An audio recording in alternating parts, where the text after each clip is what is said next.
Hey D Rangers, this is Vincent here, the creator of Universe of Legends TCG, and today I wanted to go over the contents of the Alpha Singularity starter deck.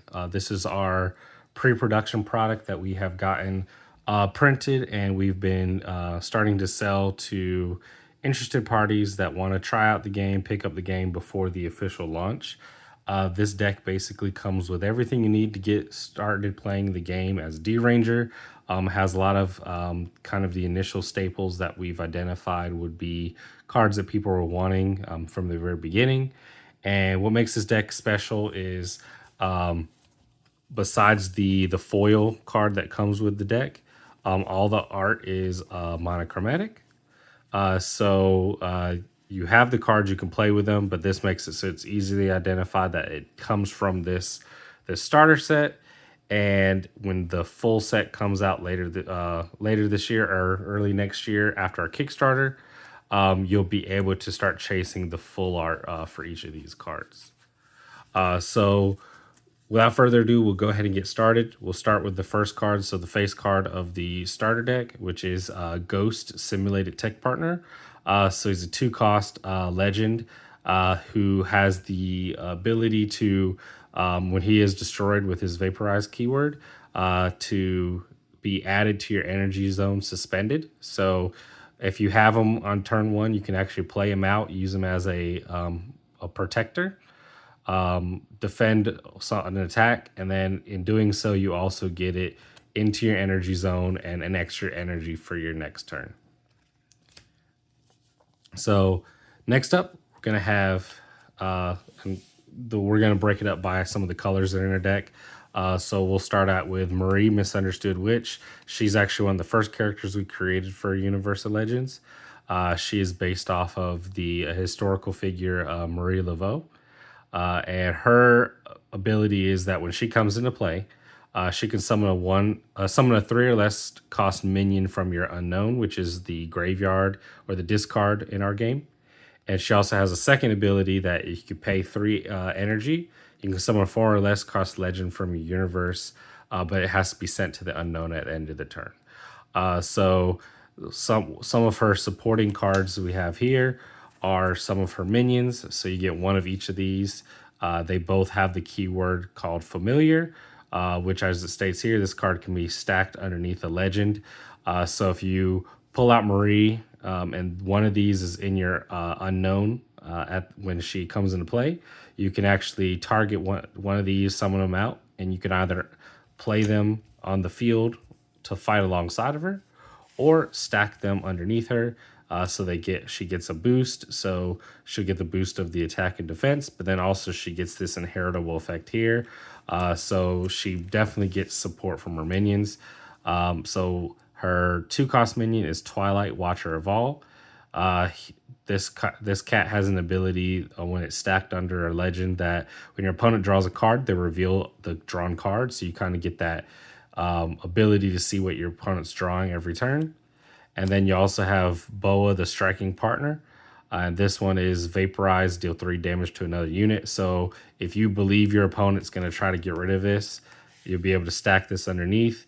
And when she is destroyed, or if she is sent to the graveyard for any reason, this Vaporize ability, and you'll be able to kind of pop a card on your opponent's side of the field. So next up, we're going to lean into blue.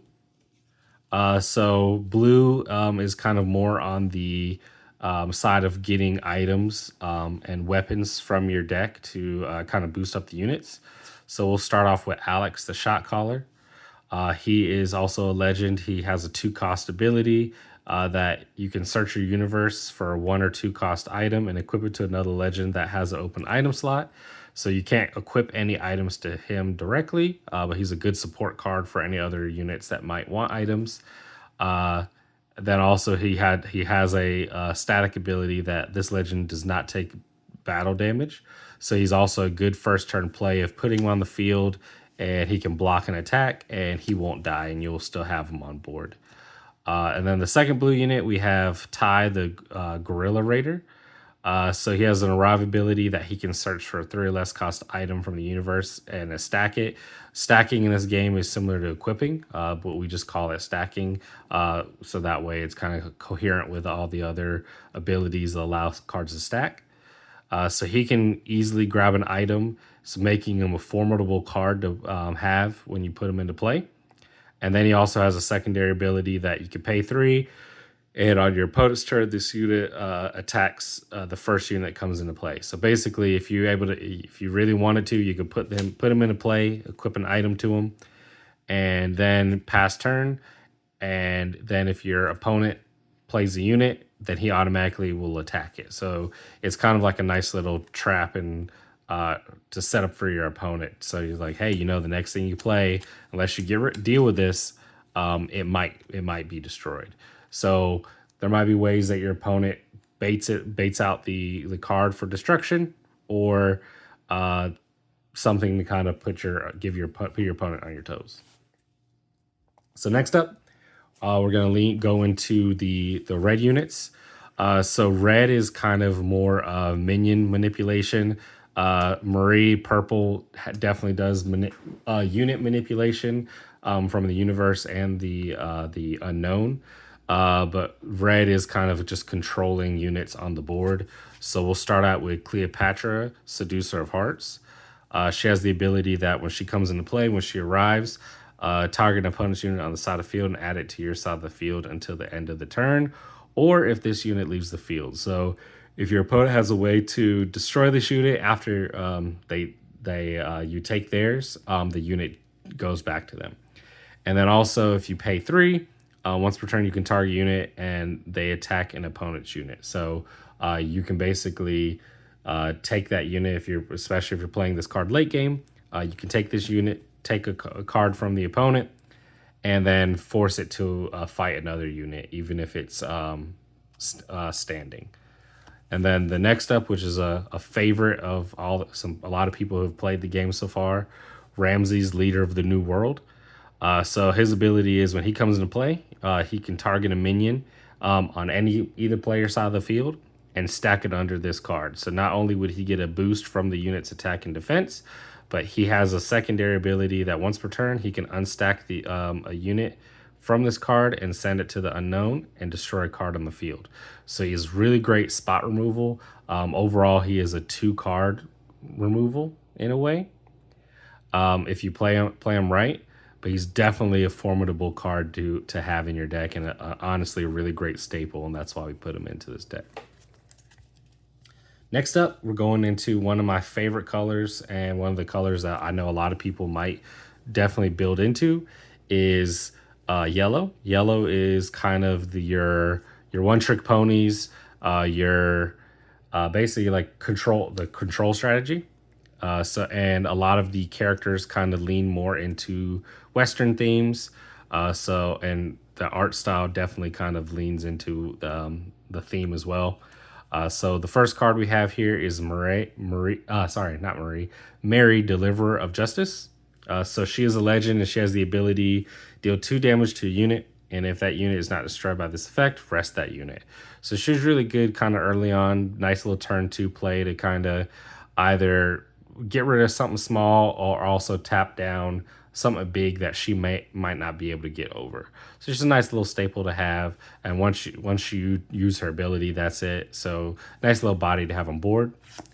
And then the next one is Bass, Protector of the Frontier. So a little bit heavier unit, but he has the ability that when he comes into play, target unit and stack a sealed token on top of it. I'll show that token right now. So this is our sealed token. So these are status effects. These also go toward whenever you're stacking cards on the board. Basically, you put this on top, and the token says this unit cannot attack, block, activate abilities, or stand during the stand phase. So basically, like I said, it's a one-trick pony. You can put this on top of an opponent's unit, and that unit is just taking up a space on their board. So that's real estate that the opponent can't use, and also one less unit that they can use to attack you. So I've seen some of the decks that we've built so far. These two are definitely staples that people always gravitate toward and trying to use. So we decided that these were really good staples for people to have as well. Next up, we're going to go into green. So green is kind of, as green players always go, green is the ramp strategy, but we kind of put a spin on it. So as you can see, based off of both of these two cards effects. So the first one is going to be George Man of Science. So he's a legend, but his ability, he has an ability called Spark. So cards that have the Spark keyword, basically they can activate that a specific effect while they're in the energy zone. The energy zone is where you put cards to, once per turn, you put a card from your hand in their energy zone, and that's your basically your currency, your energy that you're using to play cards. So his ability is that you can add him back to your hand and add a card from your hand to the energy zone. One of the cool things about that his ability is that there's not a restriction on how the card comes into play. So he's a really good combo to, you can tap him, use his energy, and then put him back into your hand, and then put a new card from your hand into the energy zone, and now you have one extra energy to kind of pop off some additional plays or play additional units. So really great card. From my perspective, I knew a lot of people would be wanting to play this, so why not go ahead and give it to those people? And then next up, we have Zulu, the Warrior King. So he's actually the highest cost unit in this whole deck, but for a good reason, and for the simple fact that he actually has two abilities that he can trigger when he comes into play. So one or the other. So when he comes into play, you can either add two minions from the universe to the energy zone, but they come in rested. So that's a little bit of ramp, just in case you want to have some bigger plays later on. Or you can summon two minions with the same name from your universe rested. So I know a lot of people might think that that's kind of slow, just because you're pulling him out and you're pulling two cards from your deck. But because units can attack the turn they come into play, it was definitely a fair trade-off to have. And if you lean a little bit more heavier into green, or you build your deck around playing bigger units, then at the end of the day, you could probably get him out earlier on, have a nice beefy body on board, but also get some ramp or expand your army that he's building up. And so now we'll go into some of the colorless cards. So Rhea is actually one of our mascots in the game. So Rhea, Fearless Protector. So she is actually the D-Ranger trainer. So she's training all the Dimensional Rangers on how to be up-and-coming D-Rangers and how to prepare them for fighting to protect their universes. So she's a very versatile, I would say, if in any deck that you're building, she should definitely be in there. Just for the simple fact that when she comes into play, she can summon a 3-cost legend from your universe. So it's only a 3 cost, so that way you're not doing anything too crazy. There's a couple of really good 3-cost units that we've showed so far. And if you really play her out, you can definitely cascade into some really good plays. And then also she has an ability that once per turn, target another unit you control, and you can stack a shield token underneath it. So this is one of our other tokens. This comes in the starter deck as well. So basically, you stack this underneath the card, and it says that if this unit would be destroyed, remove this card instead. So it's a nice little way to protect some of your units if you don't have protection, or if you know that your opponent might try to do a board wipe. It's a good way to protect them in the long run. All right, next up is going to have we're going to start going over our minions. So unlike Legends minions, you can have up to 3 of any minion in your deck. These are kind of like you're building up your strategy, you're setting up your boards, and these kind of get you ready to play those Legends in the long run. So Soldiers Ready for Battle is one of my favorite minions. If I have it in my hand, I'm going to try to play it. Just for the simple fact that it's a 1/2 for 1. They have the mobilize keyword. Mobilize basically means that any unit that has mobilize, you can either stack them. So if you play one, you can stack them on top or underneath one another, or you have the option to play wide and have like a lot of smaller attacks. So just depending on the state of the game, you have the choice of doing one or the other. But why I like this one is same thing. I can have this as like a nice little blocker, and if it does die, excuse me, it does one additional damage to a unit.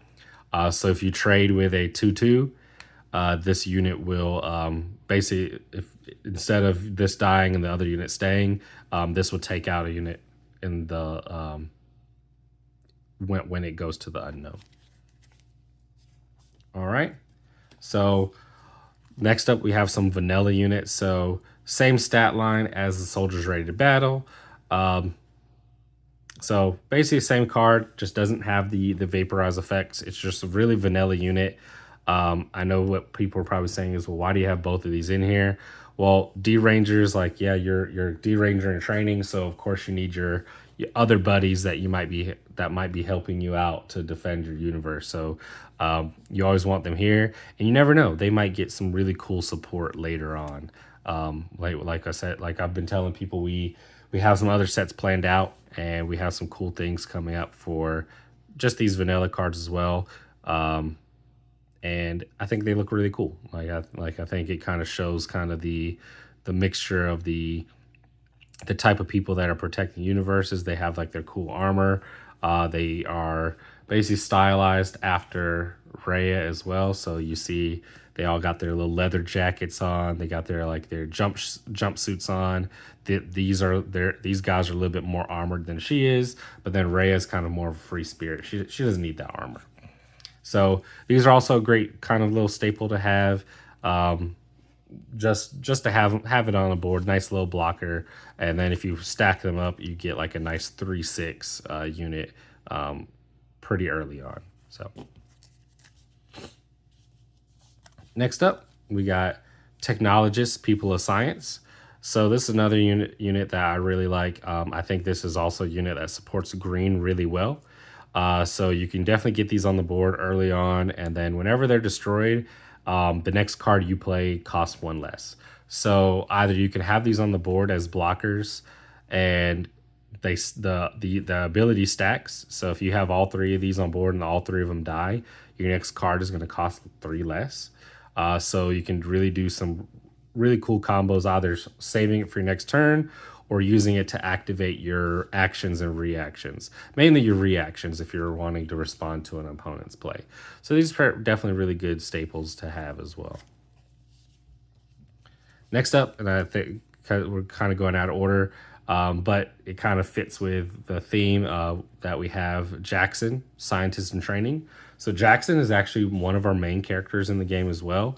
The story kind of revolves around him, and so each set will have a variation of Jackson, either going through like how he's progressing in the story, or also having like variants that he might be meeting across the way. But Jackson, because he's a scientist, he's a tinkerer, he has the ability that he can search your universe for a one or less cost item and stack it under this unit. And if he would be destroyed, you can send that stacked item under this unit to unknown. So he has a way to boost himself, but then he also has a way to protect himself as well. So he's a nice little utility guy, really, really special in my heart. And I'm looking forward to kind of giving him a lot of support. So if you want to build a deck around him, he'll have that support as well in the future. All right. Another minion that we kind of have a one-off of is Link's Berry Protector. So this is a nice little one-turn blocker that you can have. So there is not a dedicated blocker type in the game, but one to give away for people to kind of play early, something to protect them. So Link's has the ability that until the beginning of your next turn after this card was played, this card can block all attacks and takes no damage from these attacks. So unless your opponent removes him from the board or steals him from you, he's just gonna block everything. He's a big nope for attacks. So very versatile card, very useful. If you want to play more, yeah, you definitely play more. But since this is a deck that we're kind of teaching people how to play, we just want to put one of off. We want this game to be really fast paced. But as a player, this is your deck. This is your universe. You have the ability to build the deck how you want it. All right, so next up, we got loyal followers. Maybe you might see this one of these characters later on as their own card in set one. But loyal followers is really cool because it's a minion, and uh, if it's ever destroyed and you have a legend on the board, it's a good way to kind of get a give it a second life of having this being destroyed from being removed from the board, or if it's blocking an attack and then being put underneath another legend. So it's a nice little boost that you can give without doing it right off the bat. So nice little card. I enjoy playing this one as well. Another one we did two of is Wiccan in Training. So this is a minion. It's a magic minion. So the special thing about this one is this unit costs one less to play for each magic unit you control. So it kind of makes you want to prioritize playing more magic minions if need be. So that way you get her out a little bit cheaper. And the reason why you'd want to get her out cheaper is that you can activate non-alpha reaction magic cards. No other reactions can be activated this turn. So basically, if you have cards that cost a lot to play, if you get her out, you can use her ability to make it cost a little bit cheaper. All right. Another minion, one off of, unless you want to play more, you can. But Minions of the Unknown. So it was fitting to have a minion that kind of traverses the unknown that's not really tied to any of the timelines. But his ability allows him, he can be summoned from the unknown once per turn.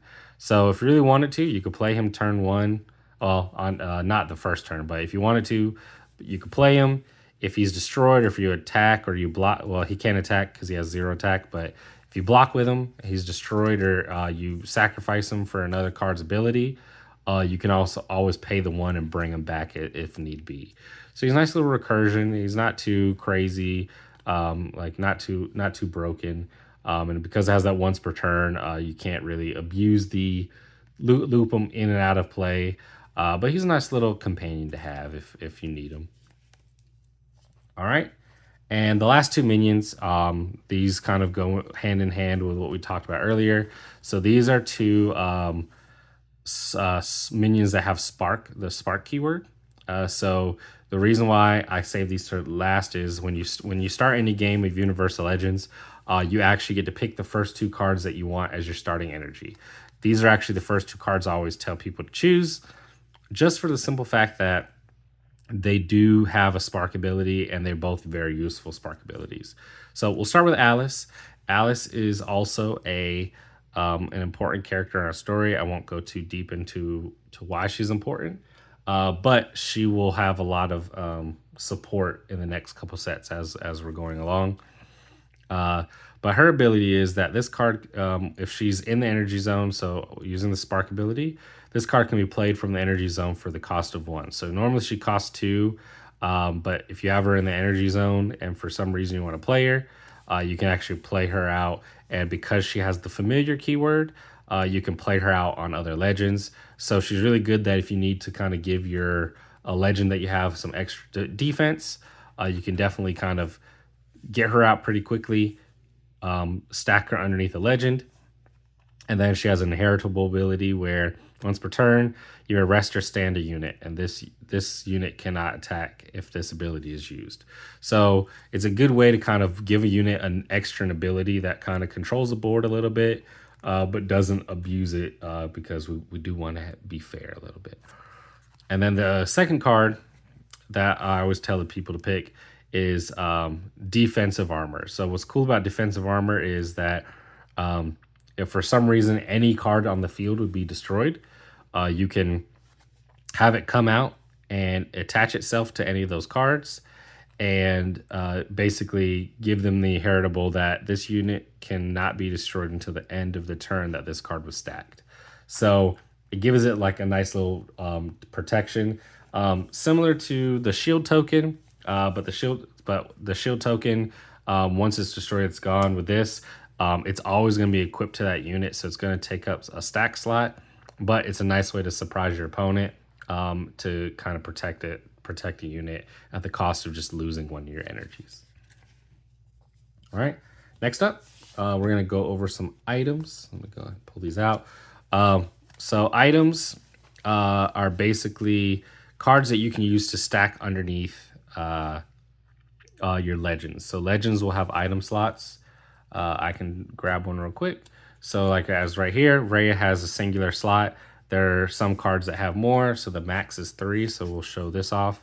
So Zulu has 3 item slots that he can equip. And then if you look at any of the item cards, you can see here that they have a weight. So as long as the slot, this can fit into the slot.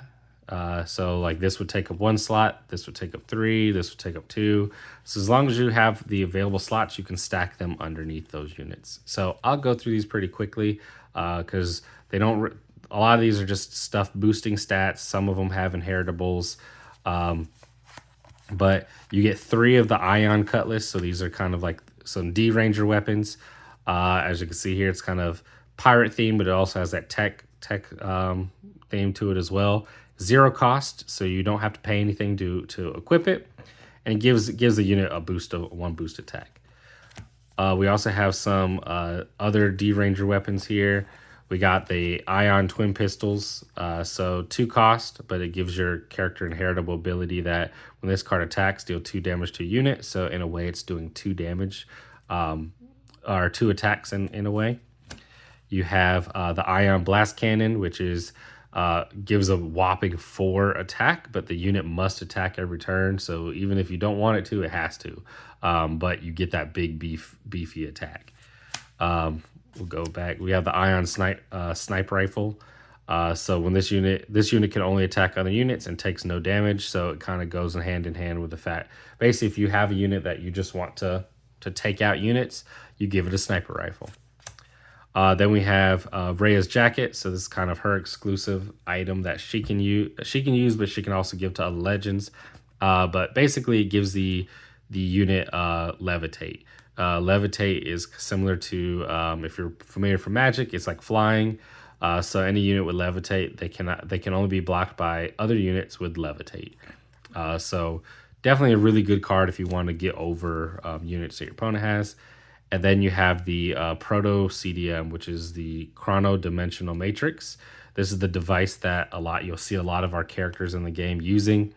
And this is what they use to travel through time, but then also give them their abilities, mainly if they're tech users. If they're a magic user, they're using magic. But the tech users, they're going to have this CDM. And this is the prototype that is given to the players to start out using. All right. Next up is the 5 reaction style cards. So when you build a deck, you can actually have 10, but we gave the players 5, just kind of dip their toes into what's out there. So we have Universe Enlightenment. So this is kind of like our Pot of Greed, draw 2, and then discard a card from your hand. So kind of go deeper into your universe to get knowledge, get some information. Universal Slip. This is a cool reaction, 2 cost. You could target unit control, send it universe, and summon a unit from the universe with the same energy cost. So a nice way to kind of do some combat tricks if you really want to. Helping Hand. This is very much like our Monster Reborn. It can be used as an action or a reaction, so it can be used on a player's turn. But if you do happen to use it as a reaction, you have to destroy a unit on your side of the field after resolution. So definitely a really cool card. It does have a drawback if you use it as a reaction, but if you set up your plays right, you can get a lot of benefit out of this. Also, you can target in either player's unknown, so this is a good card, and it's a 1 cost. You have the 1 board wipe, send all legends to the unknown. So you can see here, really cool art when it's in the full color. This is the blast and everything looks really amazing. And then an alpha action. So this kind of gets the players' toes wet with alpha cards in their side deck or their reaction deck. So you can only have 1 reaction at any within the side deck. But basically, 0 cost. You can target search a universe for 2 legends, remove them from play, and then place this card in an open zone.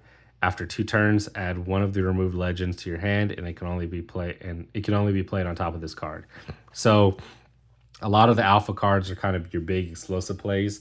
This is kind of a little bit slower play, but it kind of helps set up your next 2 turns. So you can definitely play this turn 1, pick out 2 legends that you may not want to draw into, but you want to get out a little bit later. And then once 2 turns is up, you get that. You can pick one of them, put it into your hand. Based on your situation, you can pick the one that's going to be the most beneficial, and then you get like a nice little defensive bonus for having this out. So definitely some interesting staples. Nothing too crazy, because we want everyone to kind of dig heavier into playing the deck and learning what they can and can't do with it with the main deck cards. I think once people start getting their hands on the cards and deck building, they will have a lot more things that they can do with this side deck. All right, and the final key things that you need in your deck are your barriers. So this is the same art, so each barrier, but if you look, each one kind of corresponds to the color that they're associated with, because these are all the roads that kind of go into the D Ranger's headquarters. So each road color is kind of protecting the headquarters. So your barriers are your health. You have 5, so you have 5 health, and then your opponent has to attack you directly for game. But the thing is, each barrier has an ability when it comes into play or if it's destroyed. So we'll go through that real quickly. So the Crossroads of Justice, when this barrier is destroyed, target unit and rest it, and then stack a sealed token on top of it. So similar to Bass, this is gonna stop your opponent from kind of popping off, or it's gonna slow them down a little bit. Crossroads of Power. When this barrier is destroyed, destroy a unit on the field. So nice little spot removal. So it's kind of like, hey, your opponent has to plan about how they're going to attack this barrier. Crossroads of Mystery. When this barrier is revealed, summon a 1-cost minion from your universe or universe rested. So it's a nice little card that gets you like a nice little 1-cost minion. Need be get you a body on board, so that way you can kind of start getting back in the game. Crossroads of Wealth. When this barrier is destroyed, add the top card of your universe to your energy zone. And if you are at max, which the max is 10, draw the card instead. So if you've been ramping, yeah, you get to draw a card. If not, this ramps for you. And then the last one is, when this barrier is revealed, draw a card from universe. So this is just an automatic draw. So these are very simple barriers. When set 1 comes out, you'll be able to get new barriers. I think we have 10 additional barriers that you can pick up in the set. And then these will also be in there, but we will have these as full art barriers. So if you like these barriers and you want to get something fancier, but you don't want to pull these again, we will have these as a full art variant, and maybe foil as well. And then plus a lot of the other barriers, they're very powerful. If you're building into the colors that they're associated with, you'll definitely get the benefits of those. And then the last 3 cards, which are not really playable cards, but they're very important, are kind of the rules cards. So you have some notes. These are some notes about the game to get people started. How to win the game. So destroy the opponent's barriers, or if the opponent decks out, they lose. Right now, there are no alternate win conditions, but if there are, it's based off of what the card says. You have this card that tells you that the different keywords. So arrive, cost, spark, vaporize, the 2 different stack keywords. And then also some of the just ability keywords. So some of the cards will tell you what they do. Some of them are just going to have the word on there. And if we do add more keywords, then this list will expand. We don't expect to have a bajillion keywords. We do want to have additional ones that we add in for kind of mechanic-wise, but the list shouldn't get too crazy where you have to memorize a book of keywords. And then also you have your turn phases and your initial setup. So these are all the cards you're going to need to kind of figure out how to get the game set up. Also within the box, you get a nice little fold-out pamphlet. That pamphlet on one side has the lore to the game. So it tells you about like kind of the 3 main characters that we've talked about already in the game. And on the other side is basically same thing here is the turn order, the turn phases, and then also like a nice little mini play field. The play field in the pamphlet is pretty small, so you can't really play a game on it, but it gives you an idea of what the field looks like. So that's all that comes into a Alpha Singularity box. So for everyone that's picked up an Alpha Singularity box, thank you so much for supporting us. Really appreciate it. If you haven't picked one up, what are you waiting for? Like, you definitely want to pick one up, and you want to start your journey and get these before they're gone. Like I said, these are really great staples. There's going to be even better cards that come out in set 1, and even though these are the monochromatic, this is still a cool thing to play out. I know people still would want the full arts, so there's still something for people to chase. So with that being said, thank you for taking the time to watch the video. My name is Vincent, and you have a blessed day.